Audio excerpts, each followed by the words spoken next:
Hello there. The Israel-Iran war has entered the fourth day of heavy airstrikes and bombardments against each other in what Israel is terming this mission against Iran as Operation Rising Lion, while Iran is referring this mission against Israel as Operation Severe Punishment.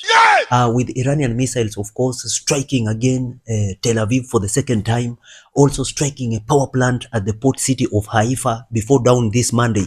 And this has ended the life of 24 Israelis and wounding more than 300 Israelis and destroying homes, while 220 Iranians have so far lost lives and 1,400 injured. Now, it is said that Israel was directly targeting the civilian population in Iran, while Iran, on the other hand, was first warning the Israeli civilians in Israel to first take cover before striking what they wanted to target in Israel. Yes! And that is why you can see a number of casualties in Iran is bigger than that one of Israel.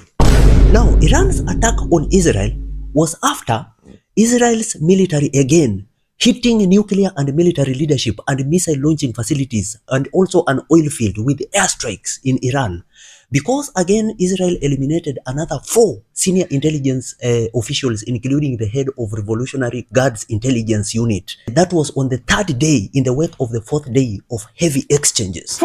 Though Iran says that that attack was minimal and everything is back in control, ready to give endless strikes against Israel, Iran is now changing mind and has warned that Iran's parliament was preparing a bill to leave the Nuclear Non-Proliferation Treaty, NPT, and start using and spreading the nuclear weapons. Nuclear Non-Proliferation Treaty is a landmark international treaty aimed at preventing the spread of nuclear weapons and weapons technology and promoting cooperation in the peaceful uses of nuclear energy and furthering the goal of nuclear disarmament. So Iran says that it still remains opposed to developing weapons of mass destruction. But if Israel continues, they will pass the bill, and you may expect nuclear fire, because at the moment, nobody knows the exact level of Iran's nuclear weapon capabilities.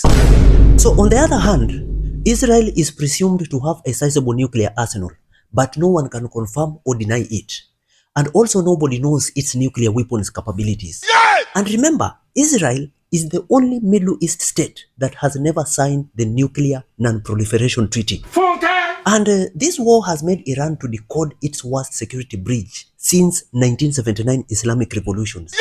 Iran just discovered dozens of alleged saboteurs and spies linked to Israel who were giving Israel information direct from inside Iran that enabled Israel to attack. These spies have, however, been arrested in Iran since the start of the conflict, and they are being dealt with. And also, Iran's Revolutionary Guards said that the latest attacks employed new technological methods that jammed some of Israel's defense systems, that caused Israel's multi-layered defense systems to instead target each other, which allowed Iran's missiles to successfully hit many targets without providing further details. Now, Israel is complaining that Iran's leadership have become murderers who targets the civilians' home in Israel to deter the Israeli defense forces from continuing with the attack that is collapsing their capabilities. But when you look at it critically, it is instead Israel which has ended the lives of many civilians and residents in Iran, which is the reverse of what Israel is claiming against Iran. Yes! Iran has now managed to withstand 3 days of Israeli attacks, and they have responded by hitting Israel in a manner that has never been experienced in Israel before, with Iranian missiles causing devastating damages in Israel's biggest cities, including Tel Aviv, Haifa, Ramat Gan, and Jerusalem. It is also hard to know how many missiles and munitions both sides still have in their stockpiles, and it is not easy to know how long Israel and Iran can sustain this fight.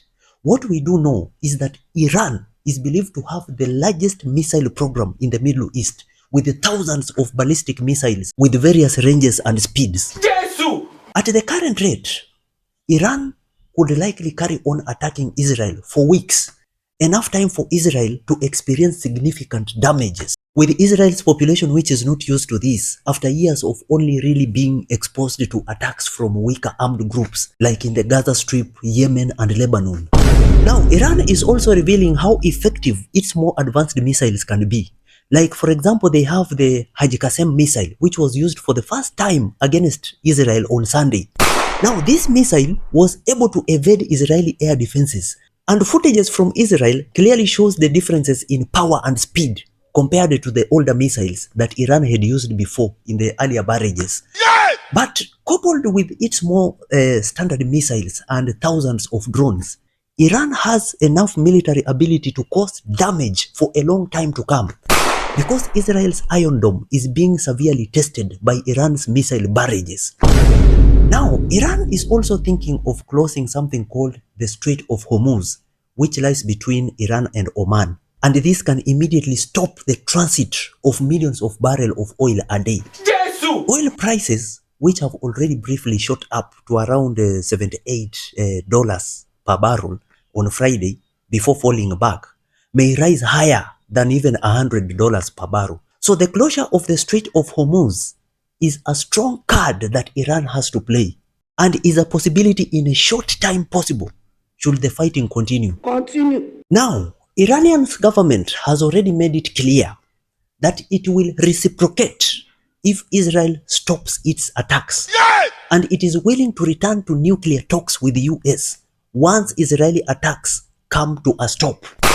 If not, Operation Severe Punishment continues. This man! Let us wait and see what happens next. Kindly subscribe to my YouTube channel for more information beyond this.